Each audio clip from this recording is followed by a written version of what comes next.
In the quiet village of Nokoro, the sun rose slowly over the small clay houses, casting long shadows across the dusty streets.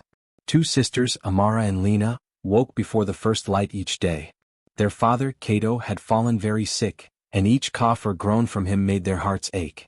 The hospital had demanded a large sum for his treatment, far more than the family could afford. Kato, once strong and proud, now lay on a thin mat, struggling to even sit up, while his daughters tried their best to keep hope alive. Every morning, Amara and Lena would take baskets to the fields. They worked under the hot sun, gathering vegetables, fruits, and firewood. Their hands were calloused from the hard work and sweat ran down their faces, but they never complained. After returning home, they would help neighbors fetch water, sweep floors, or mend clothes, earning small coins or grains in return. Still, each day ended with worry because the money they earned was never enough for the hospital bills. In the evenings when the chores were done, the sisters would sit quietly outside their home. The faint glow of the fireflies lit the small courtyard, and the village was silent except for the sounds of night birds. Lena, the younger of the two, would look at her sister with wide eyes. "Amara," she whispered, her voice trembling, "what will we do if we cannot pay for father's treatment?" Amara took her sister's hand and held it firmly. "We must find a way, Lena," she said softly. "We cannot give up. Father needs us and we will do everything we can." Despite her calm words, her own heart was heavy. She knew the days ahead would be long and difficult, yet she also knew that despair would not help anyone. The villagers often watched the girls with quiet sympathy. Some shook their heads at how young they were, carrying such a heavy burden. Others admired their courage, seeing the determination in their eyes. Amara and Lena had become a symbol of strength in the village, though they did not see it themselves. Their minds were only focused on one thing, saving their father. Each day was a cycle of effort and exhaustion. The sisters would wake before dawn, eat a small meal of porridge and rush to the fields. They would return home to help Kato with his meals, clean the house, and then walk to neighbors' homes to perform small tasks for coins. Their bodies ached, their hands were raw, and yet they never complained to one another. They spoke little about the pain they felt because they believed their suffering was worth it if it meant keeping their father alive. Nights were the hardest. After the last chore was done and the small candle flickered in the corner, Amara and Lena would sit together near Kato's bed. They would watch him sleep and listen to his breathing. Each night, they whispered promises to themselves and to one another. "We will find a way," Amara would say, squeezing Lena's hand. Lena would nod, tears silently running down her cheeks. "We cannot lose father," she replied. Even in their exhaustion, the sisters found small moments of joy. When Kato smiled weakly at them, or when a neighbor gave them a kind word, their spirits lifted just enough to keep going. They knew they could not rely on luck alone, they had to work tirelessly. Their father's life depended on their strength, and they were determined not to fail him. The days blurred together, filled with labor, worry, and fleeting moments of hope. Amara would often close her eyes at night, thinking of ways to earn more money, imagining herself carrying heavy loads farther, working longer hours and sacrificing anything necessary for Kato's recovery. Lena, though younger, shared the same determination. She would rise before the sun and work until her legs were sore, knowing that every step brought them closer to saving their father. Even when the villagers offered small help, it was never enough. The sisters had to plan carefully, counting every coin and measuring every grain of food. Each choice mattered. Should they spend money on medicine first or on food? Should they take a long walk to sell more vegetables or rest to avoid exhaustion? These decisions weighed heavily on them, but they made them with courage and love in their hearts. At night, when the village was quiet and the stars sparkled above, Amara and Lena would sit together and talk softly. They shared their fears, their hopes, and the plans they had for the next day. "Tomorrow we will try again," Amara would say, "we will not stop. Father depends on us." Lena would nod and repeat the promise, though her small voice trembled with worry. Together they felt stronger, supporting each other through the endless challenges. Though the burden was heavy, the sisters never lost their kindness. When they met other children in the village, they shared their small meals or encouraged them to keep going despite hardships. Their hearts were full of compassion, even as their own lives were filled with struggle. The villagers began to see them not just as girls in need, but as examples of bravery and love. And so, life in Nokoro continued, with the sun rising and setting on Amara and Lena's tireless efforts. Each day brought new challenges but also new determination. Each night, they whispered their promises, clinging to hope, knowing that the only way to save their father was through endless work, love, and sacrifice. Though their bodies ached and their spirits were tested, the sisters never gave up. In the quiet moments sitting by their father's side, they felt a small spark of courage and hope that carried them through the long days ahead. No matter how difficult life became, they had each other and the unwavering goal of saving their father. Amara and Lena knew that saving their father, Cato, would take more than hope or prayers. They had to act, and they had to act fast. The hospital bills were rising with every passing day, and their small earnings from helping neighbors were far from enough. Sitting under the shade of the old baobab tree, the sisters held hands and whispered ideas to one another. "We can do this, Lena," Amara said. "We will find a way no matter how hard it is." Lena nodded, determination shining in her young eyes. The next morning they rose before the sun, carrying empty clay jars and baskets to fetch water from the river. The walk was long and the sun burned their skin, but they did not complain. They returned to the village with heavy jars, selling the water to neighbors who were busy with their own work. The coins they earned were small, just enough for a few days of medicine, but each coin felt like a step closer to saving Cato. After returning from the river, the sisters hurried to clean homes in the village. They swept the floors, washed dishes, and polished wooden furniture. The villagers often looked at them with pity or amusement. "Such small hands trying to do so much," some would say, shaking their heads. But Amara and Lena ignored the whispers. They worked with care, knowing that every task, no matter how small, was helping their father survive. Even the village market became a place of effort and hope. Amara and Lena had learned to weave baskets from their mother before she passed, and Lena could stitch simple cloths with neat patterns. Each morning they carried their handmade items to the market, displaying them on mats and small wooden stands. Merchants and villagers sometimes laughed at how simple their goods were, but some bought baskets to carry vegetables, and others purchased cloths for small gifts. Every coin they earned from their craft was precious. As the days passed, the sisters' routine became a careful balance of work and planning. They had to decide which jobs would give the most money, which items sold fastest in the market, and how much they could save without spending on food or medicine. Each decision mattered greatly. If they spent too much on food, there would be no money for Cato's treatment. If they focused only on earning, they risked exhaustion that could make them sick themselves. They learned to manage their time and energy with care. Sometimes the work seemed endless. Amara's hands ached from weaving baskets, and Lena's fingers were sore from sewing cloths. They rose before the sun and returned home long after it had set, yet they never gave up. At night, when they lay on thin mats beside their father's bed, they counted the coins they had earned that day and whispered plans for the next day. "One more basket, one more cloth, one more step," Amara would say. Lena would smile faintly, replying, "We will get there, sister. We must." Despite the hardships, the sisters found small joys that kept their hearts light. When a villager bought a basket and thanked them, they felt proud. When a neighbor praised Lena's stitching, she smiled, knowing her skill could help save her father. Each kind word, each small encouragement, reminded them that their effort was not in vain. They were not just working for money, they were working for life. The villagers began to notice the girls' determination. Some quietly donated a few coins or gave them extra food, moved by their courage. Others whispered to one another, saying that such dedication in young children was rare. Even though Amara and Lena never asked for help, the villagers' support began to make a difference. Every contribution, no matter how small, brought them closer to their goal. Amara and Lena also helped each other through the long days. When one felt tired or discouraged, the other would speak words of hope. "We have to keep going," Amara would say when Lena complained about her sore hands. "Every coin brings father closer to recovery."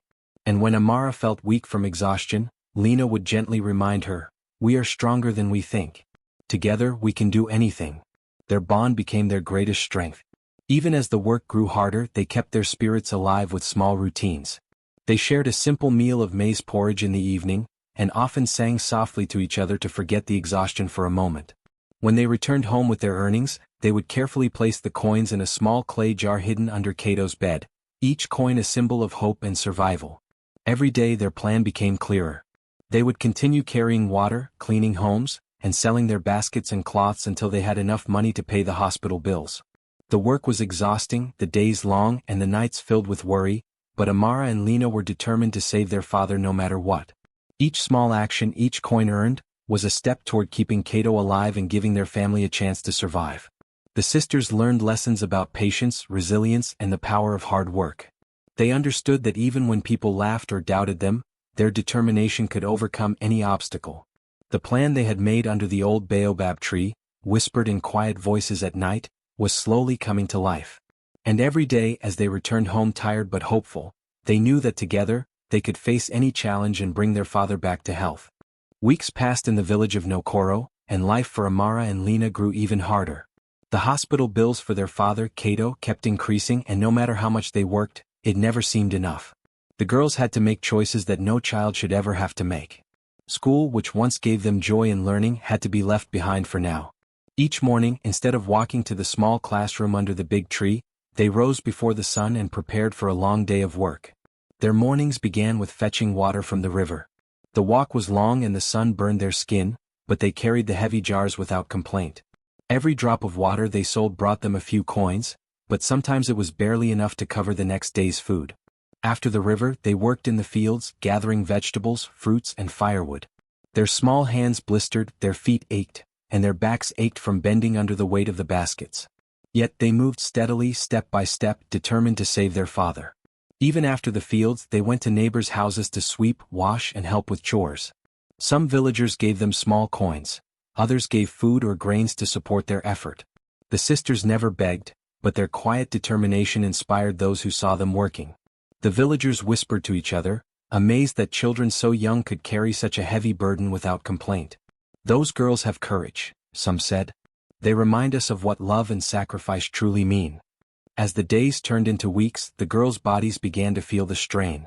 Lena would sometimes stumble on the dusty paths, her legs too tired to carry the water jars.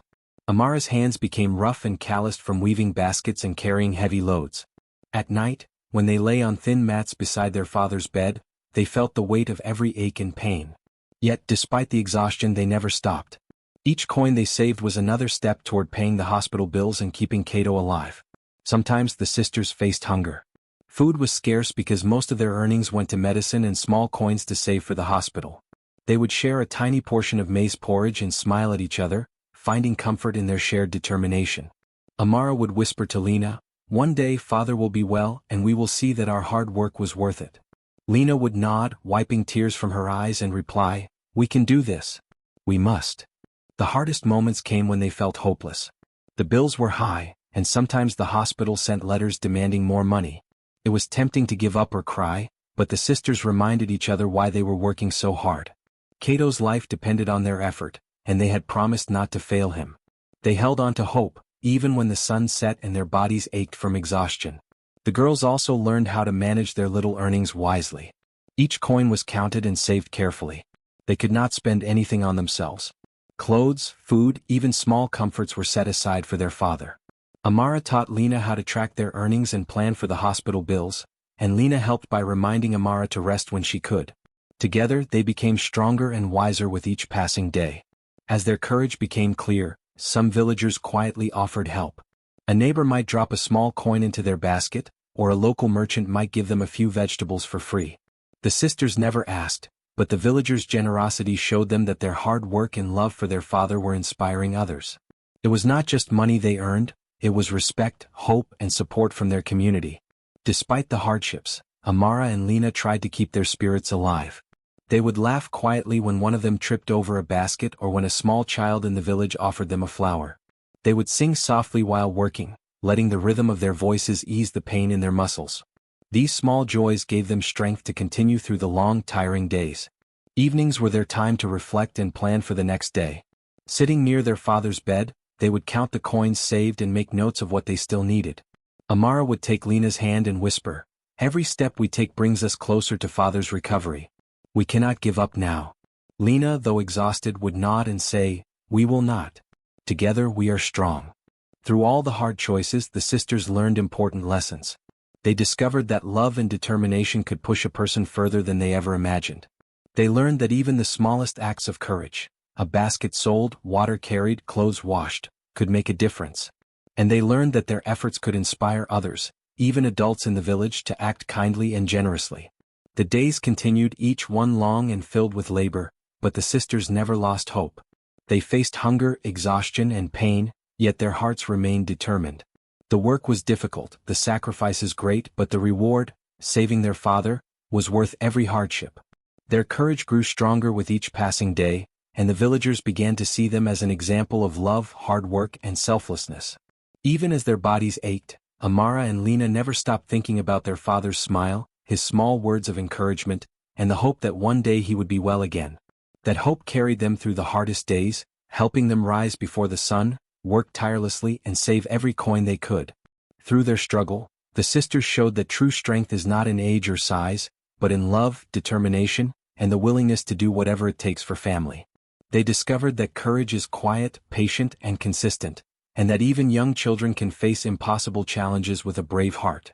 One bright morning in Nokoro, the sun shone warmly over the village and life went on as usual. Amara and Lena were busy carrying water and arranging their handmade baskets for sale in the market. Their hands were tired, their feet sore, but their hearts remained determined.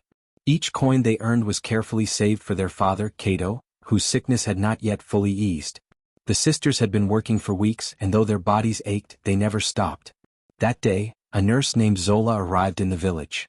She was visiting the local clinic to check on patients and teach villagers about health. While walking through the streets, she noticed the two girls working tirelessly under the hot sun. Their clothes were worn, their hands calloused, and their faces pale from exhaustion, but their eyes shone with determination. Zola stopped and watched them quietly, her heart touched by the sight. Curious, she approached them and gently asked, "Girls, why are you working so hard?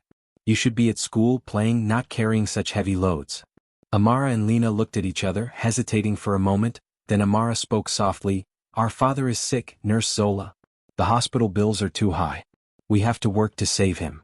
Lena nodded, her small hand gripping the basket tightly, "We cannot let him die. We will do anything to help him." Zola's eyes filled with admiration and concern. She realized how much these young girls were sacrificing for their father. She knew she had to do something to help. That evening, Zola called a meeting at the small village square. She spoke to the villagers, telling them about the sisters' tireless work and the sacrifices they had made to save Kato. She explained how their love and determination had inspired everyone who saw them. The villagers were moved. Merchants, neighbors, and even travelers who had passed through the village began contributing what they could. Some gave coins, others gave food or small gifts, and a few offered to help with chores or market work. Slowly the donations grew and the sisters were amazed. They had been working so hard on their own, thinking they were alone in the struggle, but now they saw that their efforts had inspired the whole community. With the collected money, Amara and Lena hurried to the hospital. The nurse, Zola, guided them through the paperwork and explained how the funds would be used for Kato's treatment. The girls held each other's hands tightly, hearts pounding with hope and excitement. For the first time in weeks, they felt a sense of relief, knowing that their father's care was finally within reach. Kato, who had been weak and bedridden, smiled when he saw the girls entering the hospital with coins in hand. Tears filled his eyes as he understood what they had done for him. "My daughters, you have worked so hard for me," he whispered, voice trembling with emotion. "I am proud of you. Your courage and love have saved me." Amara and Lena hugged him tightly, their hearts full of joy and relief. All the long days of work, the aching muscles, the hunger, and the worry had been worth it. The treatment began immediately. The doctors, impressed by the girls' dedication and the villagers' support, did everything possible to help Kato recover. Amara and Lena stayed by his side, ensuring he ate, rested, and took his medicine on time. The hospital staff admired their care and commitment, noting that few children could show such courage and responsibility. As the days passed, Kato slowly regained his strength. His color returned, his eyes sparkled with life again, and his voice grew stronger. He watched his daughters with pride, realizing that their sacrifices were more valuable than anything else. The hospital bills had been paid, but the love and determination of Amara and Lena were the true healing force. The villagers continued to support the family, bringing small gifts and visiting to encourage the girls. Amara and Lena were deeply grateful, knowing that the community's kindness had made the difference. They had learned that even when life seemed impossible, asking for help and inspiring others could create hope and change. One evening, as Kato sat up in bed and spoke to the sisters, he said, "You two have shown me the true meaning of love and courage. You did not give up even when everything seemed lost. I am alive today because of you." Amara smiled softly and replied, "Father, we only did what we could. But Nurse Zola and the villagers helped us too. We could not have done it alone." Lena nodded, her small hand resting on Kato's arm. "We just wanted you to live, Father. We will always be by your side." The room was filled with warmth and relief.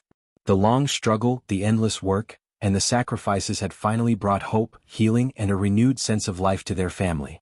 From that day on, the sisters were no longer just children working to survive. They were seen as heroes in Nokoro, brave, determined, and full of love. The villagers spoke of their courage, telling stories of how two young girls had inspired an entire community to come together and help. Amara and Lena learned that even in the hardest times, hope and determination could lead to change, and that the love for family could move hearts and unite people. Kato's health slowly returned, and the household in Nokoro felt alive with hope and laughter once again. Amara and Lena, who had spent weeks carrying water, selling baskets, and helping neighbors, finally had the chance to return to school. The classrooms, which once seemed like distant dreams while they worked to save their father, now welcomed them back with open arms. Their friends, teachers, and neighbors greeted them warmly, proud of their courage and determination. Though the sisters returned to school, their minds often wandered to the days of struggle. They remembered the long walks to the river, the blisters on their hands, the aching backs from carrying baskets, and the nights spent worrying beside their father. Every hardship had taught them something valuable: patience, resilience, and the importance of love and family. Amara often whispered to Lena, "We have learned more than books could ever teach us." Lena nodded, smiling softly, knowing her sister was right. The story of their sacrifice spread through the village quickly. Villagers would point to the sisters in the market and tell children and travelers about how Amara and Lena had worked tirelessly to save their father. "See those girls?" an elder would say. "They are brave because they never gave up, even when it seemed impossible." The sisters listened to the praise quietly, feeling proud but humble. They knew it was love for their father and their determination that had carried them, not just bravery alone. Kato, fully recovered now, often spoke to villagers and friends about the courage of his daughters. "They taught me more than anyone else ever could," he would say. "Their love saved my life, and their determination inspired the whole village. We all learned from them that family is worth fighting for." Hearing their father's words filled Amara and Lena with warmth and happiness. All the work, sacrifice, and worry had led to this moment, a moment of joy, love, and restored health. School life slowly returned to normal. Amara and Lena laughed with friends during lessons, played games during breaks, and learned eagerly. Yet they never forgot the hard lessons of their past struggle. They helped classmates with small tasks, shared what little they had, and encouraged others to face challenges bravely. Their experience had given them a wisdom beyond their years, and their peers respected and admired them for it. The villagers continued to support the family even after Kato's recovery. Some brought fresh produce from their farms, others offered small gifts, and some simply visited to share stories and encouragement. The sisters learned that asking for help when needed was not a sign of weakness, but a part of life. They saw how community and kindness could create hope where despair once lived. Amara and Lena also began helping other children in the village. They encouraged young girls and boys who struggled with poverty or family challenges. They taught them that courage came in many forms, in working hard, asking for help, and never giving up. The lessons they had learned through sacrifice and determination became guidance for others, inspiring a sense of unity and compassion in Nokoro. Kato watched proudly as his daughters grew in both confidence and wisdom. Their hearts were strong, filled with love for others and a deep understanding of the world around them. He realized that the family had survived the hardest time not just because of money or effort, but because of courage, hope, and the willingness to work together. Each evening, as the family sat together under the soft glow of lantern light, Kato would smile and think of how his daughters had turned despair into triumph. The village also learned from Amara and Lena's example. Parents taught their children about the girls' courage, explaining that bravery is not always about fighting or risking life alone. True bravery could be quiet, patient, and full of love. It could be shown in asking for help, in working tirelessly, and in caring deeply for family. The story of the sisters became a living lesson in the village, repeated in markets, schools, and homes. Amara and Lena themselves felt a sense of calm pride. They had endured hardship, faced exhaustion, and made sacrifices beyond their years. Yet they had emerged stronger, wiser, and happier. Their father was well, their community inspired, and their lives had a new rhythm filled with learning, laughter, and hope. They knew that their story was not just about saving a life, but about teaching others the power of determination, love, and compassion. Even when they played with friends or studied in the classroom, the sisters often reflected on the lessons of their past struggle. They understood that every effort, no matter how small, could lead to meaningful change. Every act of kindness or courage had a ripple effect, touching lives and inspiring others. Their experience had shown them that even in the darkest times, hope, determination, and love could light a path forward. From that day on, people in Nokoro often told the story of Amara and Lena to children and neighbors. True bravery is not risking everything alone, they would say, it is standing strong and asking for help when needed. And so, the sisters' courage became a lasting legacy, inspiring not only their village but all who heard their story to care for family, support each other, and face life's challenges with strength and love.